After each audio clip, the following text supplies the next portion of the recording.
샬롬. 오늘 하루도 하나님의 말씀으로 시작하는 여러분들에게 하나님의 은혜와 평강이 함께 하시기를 간절히 축복합니다. 시편을 연구하는 학자들은 시편 150편 중에 약 73편을 다윗이 썼다고 얘기합니다. 사실 우리가 잘 알고 있다시피 다윗은 직업적으로 보면 물론 왕이지만 군인이었죠. 군인과 시인, 얼핏 보면 참 어울리지 않는, 공통분모를 찾기 힘든 그러한 것입니다. 하지만 그의 신분과 관계없이 성경의 인물 중에서 다윗은 가장 감사할 줄 아는 사람이었습니다.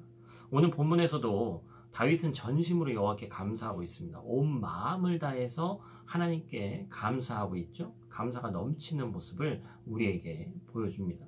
이어서 주의 모든 기이한 일을 자기가 전하겠다고 고백하고 있습니다. 다윗은 우리가 보기에 그 인생 가운데 감사가 넘치지 못하는 상황이 참으로도 많이 있었죠. 한두 번이 아니었습니다. 우리가 사무엘서 말씀을 보면서 다 느꼈죠. 거의 대부분 항상 누군가에게 쫓기고 누군가에게 모함을 당하는 상황이 너무나도 많이 있었습니다. 여러분, 이 말씀 듣는 분들 중에 지금 혹시 누구에게 쫓기는 분 계세요? 누구에게 모함을 엄청 심하게 듣는 분이 있습니까? 생명을 위협하면서? 아마 거의 없을 거예요.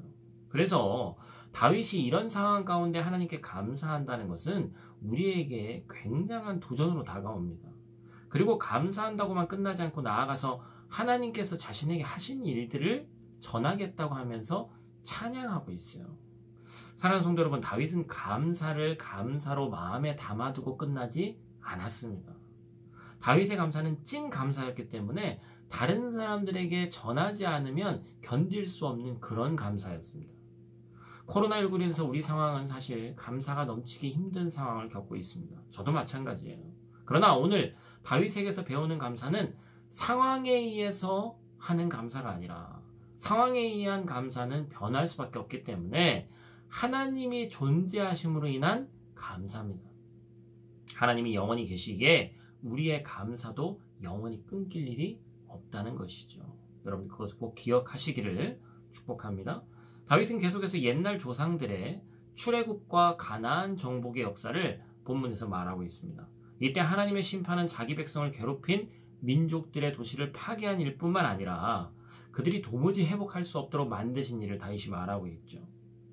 이것은 옛날 이스라엘이 광야에 거주할 때 아말렉 족속에게 내린 저주이기도 했습니다. 그런데 여러분, 이와 동시에 이때 당시에 이스라엘 사람들이 금송아지 사건 때문에 모세를 제외한 모든 백성에게도 똑같은 경고가 내려졌어요. 여러분 뭘 얘기하는 겁니까? 언약 백성들도 우리 또한 하나님을 떠나면 공정한 공평한 재판장의 판결에서 예외일 수 없다는 경고의 메시지입니다.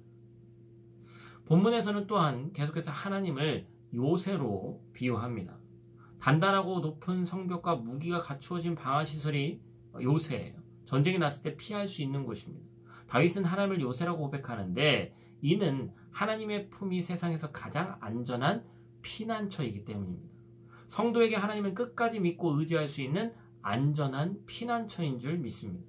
온 세상을 다스리시고 공의로 심판하시는 하나님의 품에서 성도를 빼앗을 수 있는 자는 아무도 없다는 것이죠. 다윗이 고백한 대로 하나님은 억압받고 고난받는 이들이 의지할 요새이신 줄 믿습니다. 하나님은 세상에서 상처입고 고통당할 때 의지할 수 있는 가장 안전한 피난처예요. 하나님은 고통당하는 성도를 큰 사랑으로 안아주십니다. 혹시 여러분 자신이 하나님을 외면하고 세상에 만든 요새가 있는지, 하나님 외에 다른 요새가 있는지 한번 생각해 보시기 바랍니다. 안타깝게도 그 요새들은 여러분들을 영원히 지켜주지 못하고 그것은 진정한 피난처가 아니라는 사실을 깨달으시기를 원합니다.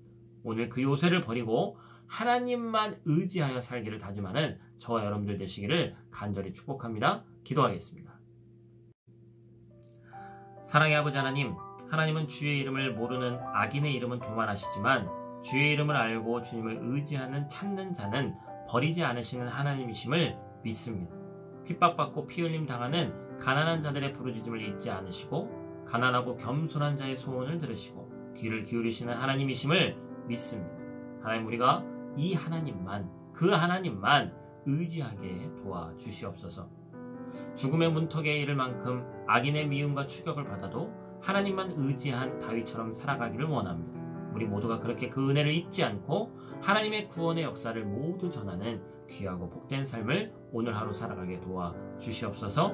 예수님 귀하신 이름으로 기도드립니다. 아멘.